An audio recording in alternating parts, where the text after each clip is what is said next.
Welcome back to Manu 2060. In this lesson, we're going to look at the mechanical design processes, past, present, and where we're going with the future.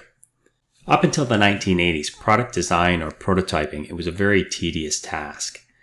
Prior to the 1980s, all product design and prototyping was typically done in wax or clay or other malleable materials, which allowed designers to easily shape it and visualize the final product. Clay modeling for the automotive industry was first introduced in the 30s by designer Haley Earl, head of the General Motors styling studio, and is still used to this date. It was also very common for machine or tool and die shops to make wooden models. The models were then used with a tracing milling machine to make the actual part. This was both inexpensive and very time-consuming.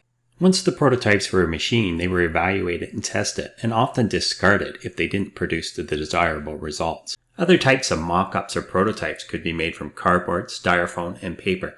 All of this was very labor-intensive and expensive, and it was not uncommon that many prototypes would need to be made before the fit and function were proper.